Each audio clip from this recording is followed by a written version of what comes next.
Committee, can everybody stand for the Pledge of Allegiance?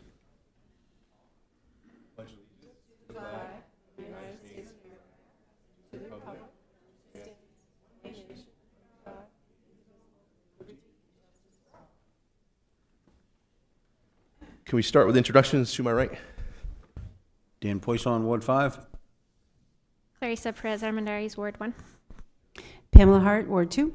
Ryan Belknap, Ward 4. Connie Brown, Superintendent. Pat Gaudier at large. Mark Conrad, Business Manager. Sue Doris, Assistant Superintendent. And Pam Albert and Karen Matthew both have excused absences, and the mayor will be arriving late. Before we go into executive session, can I have a motion to approve the consent agenda and also the approval of the minutes on March 1st, 2023? Thanks, Pat. Second? Second. Thank you. All those in favor? Motion passes. At this time, can I have a motion to enter into executive session pursuant to 1 MRSA 4056D for the purpose of labor contract discussions? So moved. Thank you. Can I have a second? Thank you. All those in favor? Motion passes. We're in executive session.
Yeah, he.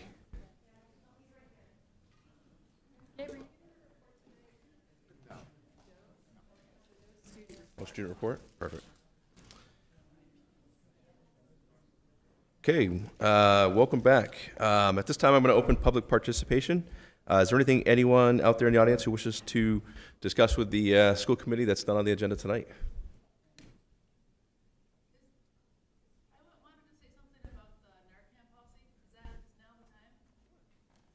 Yep. Can you just state your name and your association with the Auburn School Department? for Okay, us? hi, my name's Amy. I live at 75 Shepley Street. I haven't been to one of these meetings for a while. So I saw that the health committee came up with a Narcan policy, and I was an ER nurse for many years, and I think that it's fabulous that there is a policy now, or there is a forthcoming policy. I read through it, and I think that if you're trying to crack the door open to create this possibility in our schools, that's good. But to limit it to just medical professionals that can administer Narcan or naloxone, it's kind of like, it's a tiny drop in the bucket. I think of a big school like EL and the new EL, and if you have 1 or 2 trained medical professionals there, and there's an overdose in the parking lot or a bathroom, what are the chances of that person being in the school at that time and being able to help that person? I don't know. I hope really good, but I think if you can create a larger pool of people that are trained to administer Narcan, you're going to have so many more chances of actually saving lives. We all have heard about the fentanyl problem that the drugs are laced with now, that the narcotics and cocaine and all the street drugs are now laced with fentanyl, creating this huge problem with overdoses, as we have seen in our communities. Working in the ER myself, I saw many overdoses, and I saw many people's lives saved with Narcan. And now they're dealing with a problem that's probably triple of what it was 3 or 4 years ago. There's many people in the school that are trained in CPR. There's many people that know about defibrillators, and they know what the defibrillators are. CPR, if somebody performs CPR, there's maybe a 10% chance that person's going to survive. If somebody uses a defibrillator, which there is at EL, I think, there's like a less than 40% chance that person is going to survive if they're having a cardiac event. If somebody has overdosed and Narcan is used on them, they are like 90% chance that they're going to survive. So I think if you can train more people to use it, you're going to be able to save those people. And give them more of a chance for a second chance. So that's what I have to say. Thank you. Thank you. Anyone else? Okay, at this time, I'm going to close public participation. The next agenda item on the list is the continuation of the budget presentations. Dr. Brown? So Dave, if you would bring up the slides, please. Great, thank you very much. I see them both, so thank you. So this evening, we're going to go through Articles 6, 7, 8, and 9. And in that system administration, the building principals office, that's 7. 8 is transportation. 9 is the facilities. And then Mark is going to go over capital improvements. So I will cover Article 6, which is system administration. That's basically the superintendent's office. We have budgeted a 3% salary increase for staff that are not covered by collective bargaining agreements. Most, if not all, of the people on my floor are not covered by CBAs. Some have individual contracts. So one of the things that comes off the ledger this year is 2 years ago, we had a judgment issued against the school department. At that time, it was about $150,000. It was a special education judgment. We have now satisfied the last of it, which was a $49,000 payment. So that decreases that obligation that was on the legal line for a while. And then we have correctly reapportioned half of an administrative assistant salary or reclassified to Article 5. Any questions about Article 6? Okay, Article 7. So Article 7 Who's got, I think Dr. Doris is going to. thank you, Dr. Doris. So these are the school buildings, and essentially these are your principals, your assistant principals, and this increase reflects the negotiated agreement that we have with the Auburn Administrators Association, and you can see that it's roughly a 3.5% increase. Any questions? No? Thanks, Dr. Doris. And Mr. Conrad, you're up. Thank you. So Article 8 is transportation. You can see an increase of just over 20%. So this article is increasing significantly, and there's a variety of factors in that. We established a new assistant coordinator position this year, but it was not initially in our budget, so it's been budgeted for the first time next year. We also had a significant increase in the mechanic's salary, just based on the shortage of mechanics. Our health utilization is increasing for staff, so you have a 15% increase for health insurance, but the overall increase is about 25%, simply because you have more staff taking advantage of what we offer for health insurance. Our MOU costs are increasing significantly. That's the Memorandum of Understanding with the City of Auburn, and you'll see the same increase in the next article, the maintenance article. We had originally negotiated an agreement that was significantly less than the cost of providing those services, which is not a surprise because it really should equate to about 2 administrators, 1 for transportation, 1 for maintenance, and that's what you see here in the increase in the cost. Laura Shaw had talked about the increase in sped transportation. Simply because we don't have enough drivers, we have to rely more heavily on contract transportation. That's significantly more expensive. And then our auto insurance rates are increasing significantly. So if we go to the next slide, you'll actually see what those cost increases look like. You can see that they add up to a bit. So that's why you see a 20% increase. So Article 9, facilities maintenance, has both some significant increases and some decreases. The only place in the budget we have new positions is for 2.5 high school custodians. The other half position actually is at Franklin, so our intent is to hire 3 full-time people and then have 1 position shared with Franklin, which will help in the difficulties we've had staffing that. Natural gas and electricity are up significantly, and I'll talk more specifically about that when we get to the numbers on the next page. I had noted earlier the MOU costs are increasing in the same way they did in Article 8. Our property insurance rates are significantly increasing, and in conversation with our insurance agent, it's clear that this is a industry-wide issue and really reflects the losses in the insurance industry and the significant increases in the cost of replacing buildings if they have a loss, so we're not alone in that. And we do see a decrease in debt service and one-time moving costs. So if we go to the next page, I'll note on our, you'll see, I'm going to go to electricity down near the bottom, a $403,000 increase.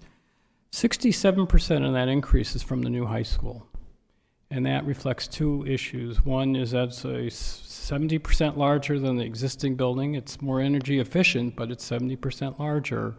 And it also reflects the fact that when you have a geothermal system, it's going to be very heavy in electricity usage. So if you look at our natural gas increasing by $51,000, we actually have a $62,000 decrease in natural gas at the high school, because it will use less natural gas with a geothermal system.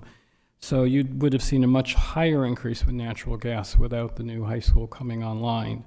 I would know we've absorbed the increase in electricity in this year when we came off of a 3-year contract, and that's just carrying forward. Natural gas is going up because we have a really good 3-year contract that's ending in June, and we're anticipating a sharp increase there. The moving costs for the high school, we've budgeted $165,000 this year. We think we'll need at least another $50,000. I'm becoming concerned it may even be more than that after walking through with moving companies last week, but we'll see in a few weeks. But it still reads as a decrease because we've only budgeted $50,000 this year for next year versus $165,000 now. And we have in our debt service So this is the debt service for our capital improvement plans with the city, not for the Park Avenue and the LHS state-approved debt. We actually have two 2012 bonds that are completed this year, so they've dropped out of our debt service schedule, and we haven't taken on any new debt in the last year or so in this area. So that's actually declining a fair amount. So that offsets that somewhat, so the increase is just under 8% altogether in that article. Do you want me to stop here for questions before I go into capital improvements? So the MOU, I know we had discussed this previously, if we were going to continue with this. Why is it doubling? If you might, I'll take a stab at that, and then Mark, if you want to add in. The transportation and maintenance departments were understaffed, and there's simply no way to get around that. When the city came to our aid back in February of '22, that was one of the first things that they brought to our attention, was that the management and the oversight of those departments really had been understaffed, and the more we worked with them, the more apparent that became as the year wore on. So they gave us an assessment of what it should cost to run those two departments with the correct staffing, and we have negotiated with them, but at the end of the day, we really need a separate director for transportation, and it looks like we will continue with an MOU of some sort for maintenance and custodial services. Yeah, go ahead, Pat. Mark, I noticed in the cost center aid transportation, there are 5 vacant positions that total around 134,000. We're continuing to see vacancies in our bus driver positions. Is that what you're referring to? I think they're all bus driver. Yeah. I just wonder. Well, unfortunately, I mean, we work really hard to recruit drivers. We have one we've hired in the last few weeks as a van driver, and then we work with them through the training process. But what seems to have happened is, as we bring one on, a driver retires or leaves employment here. It's been for a variety of reasons, either age or medical reasons or other reasons. So it's a constant effort to try to replace the drivers we're losing and then make some headway beyond that. So you want to keep them in the budget, that big amount of money in the budget? We do, and there's a couple thoughts on that. So that assistant coordinator position we had talked about reflected the fact we didn't think we had sufficient support for that function, but part of that was having somebody who could work with us to help bring on board the computerization we've talked about, bringing software into our routing structure. And it's our hope, once we do that, that we can then assess the efficiency of our routes and really determine if we can make further reductions in the number of driver positions that we have. So that position, unfortunately, we had somebody in that position and they've left for another position. So as we look towards hiring a director of transportation, we'll also be looking towards that position again to fill, so we can get going with that software implementation, which will give us a long-term solution, or a really educated solution to the number of routes we should have if we're really efficient. So maybe another year we can reduce those number of drivers. We're just afraid to do that now. If we get to crunch time, would those positions be the first ones to be eliminated? When we decide? I think the concern we have is we don't want to reach a point where if we get lucky and we're able to fill those positions, we find we don't have enough positions for the routes we need to fill to get children to school every day. But certainly we would take a close look at that and talk with the staff we have in place now there to see if maybe we can look at another reduction. We just want to be careful about it. Thank you.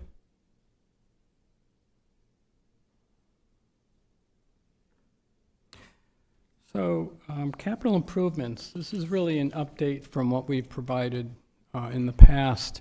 We're not recommending, for the second year in a row, we're not recommending any new capital improvement projects or requesting additional bonding from the city for capital improvements for a couple of reasons.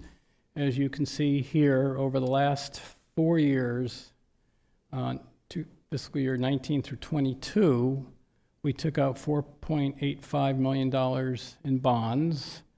We've still got about $930,000 remaining unexpended on the books, where we've planned or committed to about $568,000, so we still have an uncommitted balance of $361,000. I think the other reason, and we'll talk for a minute about what's planned or in process, the other reason we're not looking for additional projects at this point in time, there are a couple of reasons. One is we have the debt service from the high school coming on board, as you know, and that's creating some stress in the budget, so we weren't necessarily looking to further increase debt service. This is also really a good time to pause in thinking about what our capital improvements ought to be, because we have 2 processes underway that are going to give us good information for looking towards the future with that. One is that performance contract with EEI, which is looking at upgrades to our energy-based systems, whether it be our heating and ventilation systems or our building envelopes. Second project, which we're just getting underway, we're having a kickoff meeting next week, is the facilities master plan process, which should lead to recommendations for a 10-year master plan. Now's the time to buckle in with the thought that you're going to be getting recommendations that will total in the millions of dollars when they really take a look at all of that. I think that's pretty clear when you look at the needed investments in some of our HVAC systems in other areas. So this seems to be a good time to just pause and really work with the consultants we've brought on board to thoughtfully craft some plans looking for the future and determine how best to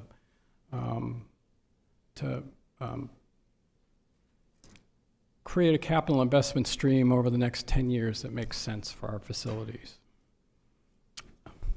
So if we go to the next slide, we do have a few that we've recently completed. We picked up the new pickup truck last week. We budgeted $70,000, but we got $19,000 trade-in on the pickup truck we were turning in, and the thing was rusting out. It's unbelievable what they give you these days for trade-ins. So we saved some money there. The exterior renovations for Franklin will be beginning during April break. We're hoping they'll get a lot of that done during school vacation. And the school committee recently approved beginning the facilities master plan development process with Harriman, and as you may recall, that came in at a cost of $160,000. So that's what we have in process. Next slide. And these are some of the capital improvement projects that are planned.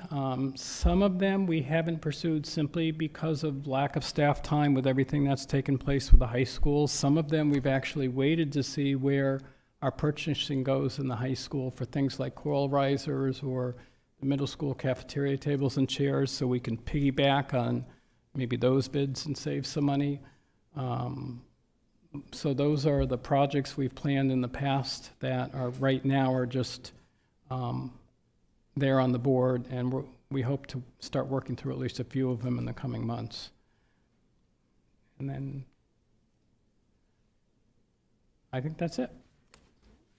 Thank you. Yeah, go ahead, Pam. On the previous slide, there's a rekey schools, multiple schools. I thought we did that like a few years ago. Which one is that? Rekeying? Rekeying the schools. I think we partially completed it. There are a few schools left to go. Yep. Just as a couple of thoughts for you for the next week or so, next Wednesday, a week from tonight, the 22nd, is the last of the budget presentations. And we will go through adult education and revenue and debt service, which are relatively short. And what we'd like to do is reserve the bulk of that evening for your discussion, debate, decisions. And the goal is to come out of that meeting with a number for the public hearing, which is April 5th. We have the 29th in reserve as a snow day. Mark and I are really hoping that on the 22nd, you folks will be able to come up with a figure that you're comfortable with to take to public hearing. A second date to get on your calendar is the 20th of March, which is next Monday. That's a meeting with the City Council, to have a budget discussion about the 23-24 budget. It is my understanding that that is indeed a discussion, that no action will be taken that night, and then later in May, the council will then formally consider the school committee's budget. The other item that will be on the council agenda for the 20th is consideration of 2 referenda regarding the new high school. I shared with you last week that the state board unanimously approved our request for another $4.6 million for the Edward Little project. It now goes to the council, and the council will determine if it will put that question in front of the voters this coming June. So homework assignment between now and next Wednesday is to really go through your books, get questions that you want to have answered, take a look at any information that you feel that you might need, and it would be helpful to me if you do need information, to get me that ahead of the 22nd. So we're all prepared for a really robust discussion about the 23-24 budget. What's the best way to roll that up? And what I'm thinking is, if everybody sends you the same question, should it go through Karen as kind of like so that way all the questions are together and you can have them as kind of like, rather than everybody asking, like I said, the same question over and over again? I think that's a great idea. Yeah, Sorry, if you would Karen. send them to Karen, and then she'll send them on either to me or to Mark, and we'll do our best to get back to you. Mark, do we have the questions that were asked at the last time answered and ready to go?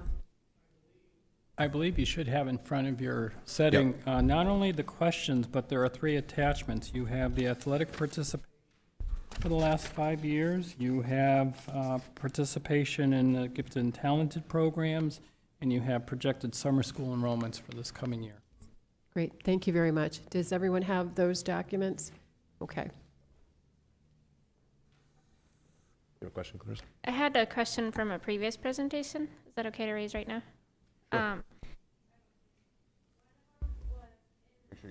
The question at the top of the questions about the ESSER funds, no staff that are being transferred to ESSER funds, staff through ESSER grants will remain on those grants. I'm just curious to how many those are.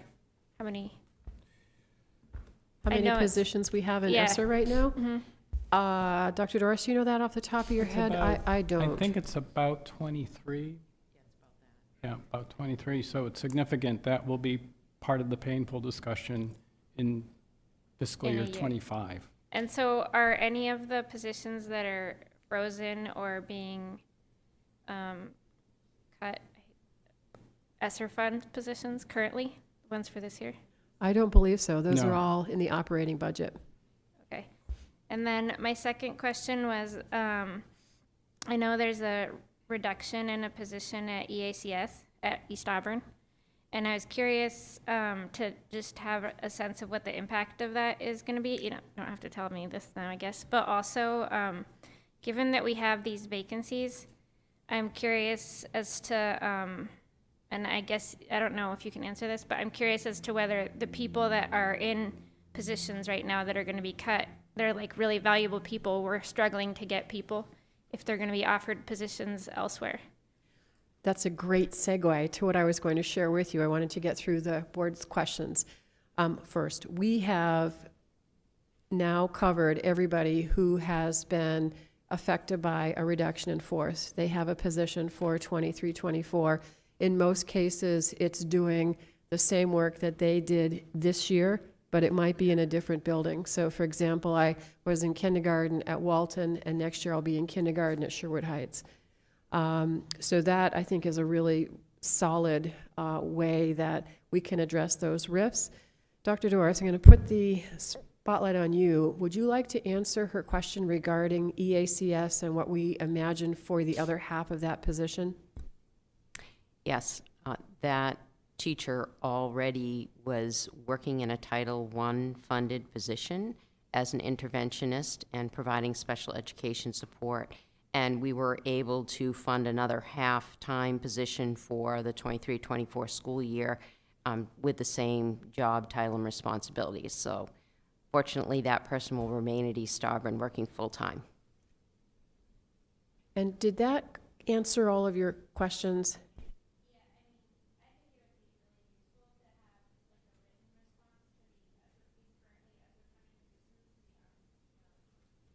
I would like to have at least a clearer sense of what these ESSER-funded positions are that, as far as sort of expanding the answer to the first question on the table. Okay, we can get that for you. Yep, go ahead, Pam. I have a question. I wasn't able to make the meeting last week because I had to work, but I have a couple questions about, and I will actually send you some of my other questions, but just looking at the participation chart here, and talking about some of these sports that are kind of being proposed to be removed. One of them was freshman baseball. And is there a reason there's no numbers under 2021 to 22 and 23? I will have to get back to you on that one. Okay. Unless, Mark, you know the answer to that. We will certainly find out. Okay, because there's a few that don't have any numbers, and I was just wondering if we had those. Thank you. I think Pam Albert sent us those numbers, didn't she? We'll certainly look into that for you. Any other questions? Okay, thank you very much. Okay, next agenda item is the student rep report, which we do not have one this evening. The next item on the agenda is the superintendent's report. Thank you very much. We had a really cool thing happen in the school department recently, and if I might, I'd like to turn to Dr. Doris to tell us a little bit about the filming that went on from Savas. Yes, well, do you want me to talk about the math as well? Oh, yeah. Okay, I'm going to talk about two amazing things that have happened recently in the Auburn School Department. One is that we had a team of educators, this is math, a team of educators from RSU 54 Skowhegan came to visit, and their purpose of their visit was to look at our implementation of the illustrative math program. And as part of the observation process, they brought with them a checklist of the 8 best practices in math. And they were very impressed with what they saw in the classrooms. And our math coach, Lisa Coburn, was accompanying the team. And the comment that they made to Lisa was that in Auburn, they were able to check off all 8 of the best practices. And in other districts, they were only able to find evidence of 1 or 2 of those best practices. So that was a very proud moment for the Auburn School Department. And we recently actually discussed the implementation of the illustrative math program, the administrative team, and we are seeing the same things, very high levels of learning and high levels of student engagement. And then on to literacy. This is very exciting. We had the Savas Company come to Auburn, and Savas is the company that publishes My View Literacy, which is our K-5 literacy program. And this visit came about because Jen Weiss, who is the Director of Professional Development for Savas, has been working with our literacy coaches, and she has been very impressed with the work that's been going on in Auburn, and so impressed, in fact, that she wanted to bring a team here to get some videos and look of what the teachers are doing in the classrooms and what the students are doing in terms of their learning. So the filming involved taking videos of different classrooms. This was at Fairview, Walton, and Park Avenue. And they took videos of lessons that were happening, and they also did interviews with students, with teachers, with administrators, and with coaches. And the purpose of all of this is that the company is going to take these videos and create some snippets of what best practices look like using the MyView Literacy program, and they're going to be posting these on their platform, which teachers access for professional development. And we're also going to be getting copies of everything that they put together. So this was really, this 2-week period of time was a wonderful opportunity for our coaches and teachers and staff to engage in professional development, and also for us to showcase the wonderful work that's happening. And I do want to give a big shout out to our students and our teachers and administrators and coaches and everyone who was part of the last 2 weeks. This concluded last Friday. And also our literacy coaches, Carol Shalani, Kim Bianco, and Stephanie Hathaway. We're so proud of the work that's happening right now in Auburn. Thank you. Thank you, Dr. Doris. It's great to have folks showcasing the work that we've been doing over the last 3 years. Yeah, this is fantastic. Dr. Doris, I got a question for you. So, a lot of the kids came home to their parents, and we're really excited that they were going to be filmed. I had a couple of kids whose parents told me that they were really excited. Question was, the parents wanted to know if they could actually see the videos, like, because they wanted to see, the kids being interviewed, the dynamics and all that kind of stuff. I know you said it was going to be, they were going to take snippets, but Yes, we were told that we would have access to all of the footage, and we're anxiously awaiting that. We're hoping to have a preview of some of this in June, and yes, parents would be able to see that. perfect. I know there's some of them more excited to be able to see that, so that'd be good. Any questions for Dr. Brown? Next item on the agenda is the chairperson's report. I don't have one. Next agenda item is the city council update. Mayor? Beware the Ides of March. And happy birthday to the state of Maine and my son Ethan. So that's why I'm late, and I do apologize. Real quickly, just to add on to what Dr. Brown, you were saying about the agenda. So far, a sneak peek at the overall budget for both municipal and school and intergovernmental. We're looking at roughly about $1.15 increase in the mill rate. So compared to a lot of other municipalities on both the school and municipal side, Auburn is doing very, very well, at least with your intro budget. We have to look at that as a council, obviously, all together, kind of holistically. We did start setting some precedent last year where we gave you kind of some concept or thoughts on the school budget from the city council before you actually had your public hearing and vote. We're going to try to do that again for April 3rd. So after your presentation on March 20th, our next meeting is April 3rd. We'll try to have some thoughts to share with Dr. Brown and the rest of the school committee on where we're looking at for budget, just so we have some trajectory. I do not like the old way, and I'm talking the old way of doing things where here's a budget, yes or no, without any thought, and we're running up against a deadline for a municipal election. So I don't believe that's fair for anybody. That's it from the council and in my updates. That joint session, is that a 5:30 start on Monday? Yes, it is. Perfect. Any questions for the mayor?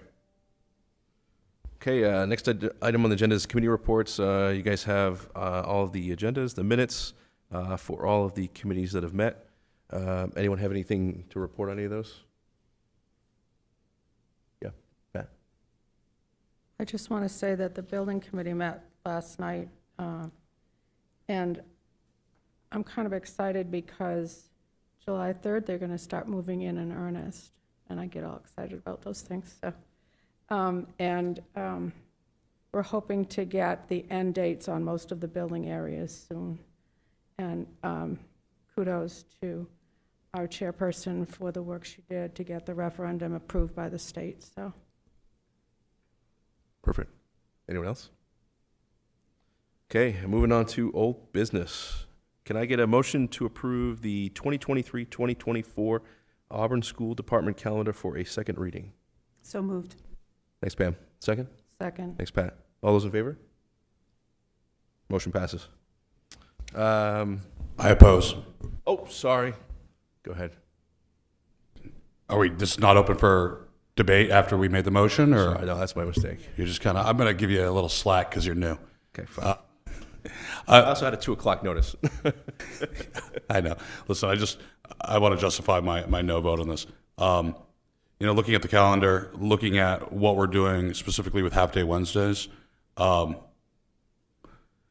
not seeing that we're doing, or this has been going on for a long time. This is a legacy thing, and it's, not up. I'm not trying to make an motion here to amend and eliminate half-day Wednesdays, though it's tempting. This is a change of trajectory, I think, for the entire school committee and how we conduct education. And I have significant problems with half-day Wednesdays. I have significant problems with the lack of instructional hours throughout the course of the school year. I know this isn't as visible on a day schedule, but the amount of hours that our kids are being instructed does concern me, and I do believe it concerns a lot of other parents out there. This might not be the time to talk about it, probably isn't, but I just want to know on the record where I stand that I think half-day Wednesdays are doing our students a disservice. So Mayor, just one thing I want to correct, because Karen corrected me on it the other day. I think we have to be very careful about calling it half-day versus early release, because there's a big difference and there's a big stigma out there as far as half-day is a half-day versus early release being, I don't know exactly how all the times line up as far as the number of hours, but it is one of those things that we should start referring to it as early release. Could someone give me but I exactly get how you. many instructional hours are being cut on a early release Wednesday? Sorry, I didn't catch what you said. How many hours out of the total school day are being eliminated during an early release Wednesday? We can get that information for you. Just on a given day? Oh, just for the day or for Just the a day, year? yeah. 2. Out of a total of 6. Okay, so it's a 2/3 day. Early release, 2/3, so 1/3. Got it. Any other questions, comments, debate? Okay, so I'll ask for another motion to approve the 2023-2024 Auburn School Department calendar for a second reading. So good. moved. Thank you, Pam. Thank you, Pat. Now, all those in favor? All those opposed? Motion passes. Thank you for correcting me, Mayor. On to new business. Can I have a motion to approve the final design and funding approval for the new Edward Little High School? Wait a minute. Yeah, for a first reading. So moved. Thanks, Pam. Second, Pat. Any questions, comments, or debate on this one? Okay, seeing none. All those in favor? Motion passes. Can I have a motion to ratify the collective bargaining agreement between the Auburn School Committee and the Auburn Education Association Food Service Unit? So moved. Thanks, Pat. Second. Thank you, Pam. Any questions, comments, or debate on this one? Okay, let's put it to a vote. All those in favor? All those opposed? Seeing none. All those abstained? Yep. Motion passes. Can I have a motion for a first reading of policy AUB JLCDB, naloxone in schools? So moved. Thank you, Pam. Second? Thank you, Clarissa. Any questions, comments, or debate on this one? I have a question. I just wanted is this, in the text, it's not explicit, but is this every single school? Is this in every single school? Okay. I didn't see it. Okay.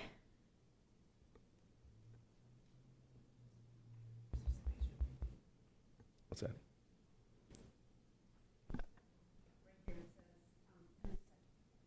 In the second paragraph, it says all schools. Okay. What's that?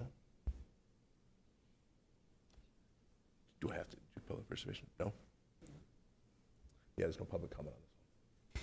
So I have something, and I did advocate for this too when we did the policy, is I agree with Amy, who came up here, who's an ER nurse. I'm also a respiratory therapist. I've worked in the ER.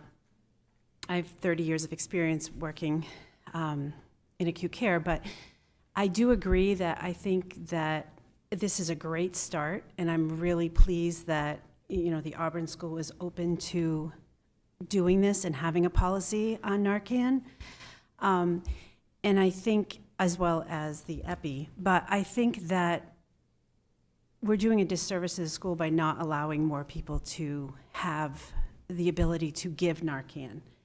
So I think that while this is a great first step, I do think that we really need to expand how many people can give Narcan. I mean, they have patients that regular people carry Narcan and can give it. Another thing too is we need to realize that some of these people that are ODing are your next door neighbors.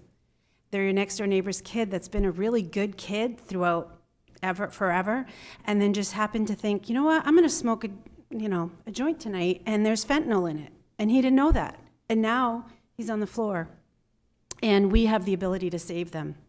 Like Ms. Hesby said, there is a 90% chance of saving someone who's ODing with Narcan. So again, I think this is a great start, but I really think that we need to expand on who is able to give it and educate more people on being able to give it.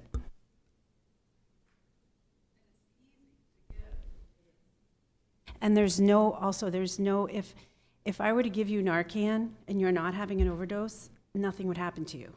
So it's not like if I accidentally gave someone Narcan, they wouldn't have a reaction to it. If I accidentally gave you epinephrine, something, you would feel that.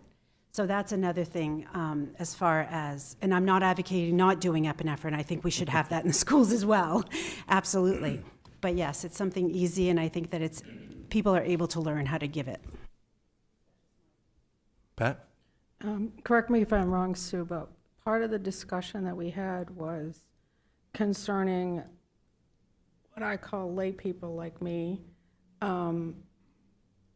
trying to figure out whether the person actually needed the Narcan, what were the signs. And so the first step was to just get it in there and see. I know we're being cautious. I don't object to changing it if feeling is that strong. But there was a concern, I think, Dan, that were you there that night? Missed that You meeting. missed that night, right. I wish Pam were here. She's the medical person. But there was a lot of concern that people wouldn't feel right doing something, not that they didn't want to help, but that they weren't sure of how to help. And just FYI.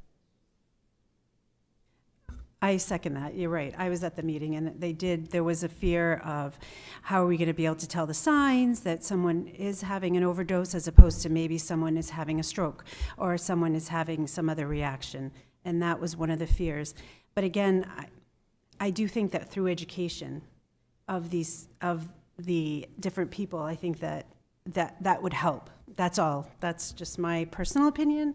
As a medical person, I think that through education, that would alleviate a lot of that angst.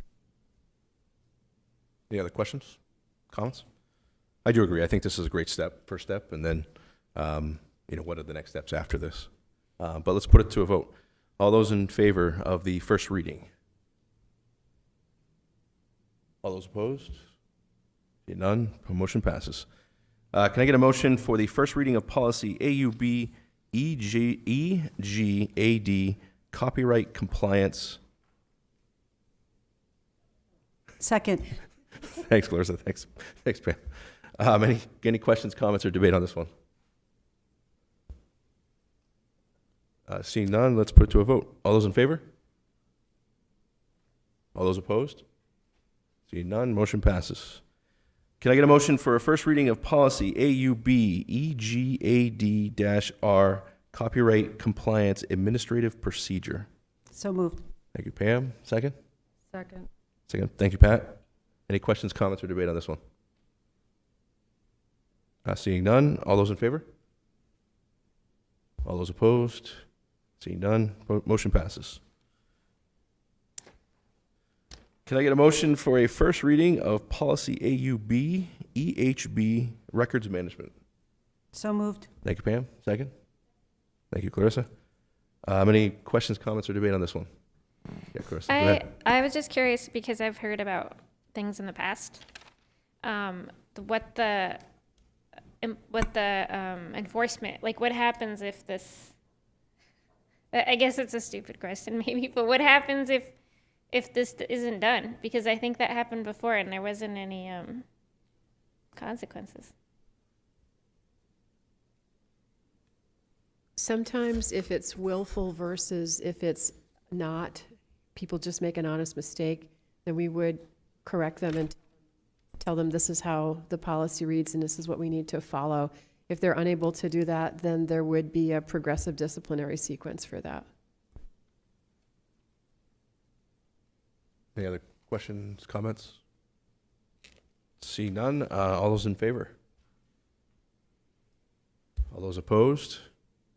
See none. Motion passes. Next agenda item is the upcoming meetings. You have all the upcoming meetings for both policy meetings and budget meetings, and also the joint meeting next Monday. Any requests for information or future agenda items? Seeing none. Oh, What Yep, go ahead, time is the city council? 5:30 on the 20th. That's correct, right? Any other questions? Okay, at this time, can I have a motion to enter into executive session pursuant to 1 MRSA 4056D for the purpose of labor contract discussions? So moved. Thank you, Pam. Second? Thank you, Clarissa. All those in favor? We're now into executive session. Thank you, guys.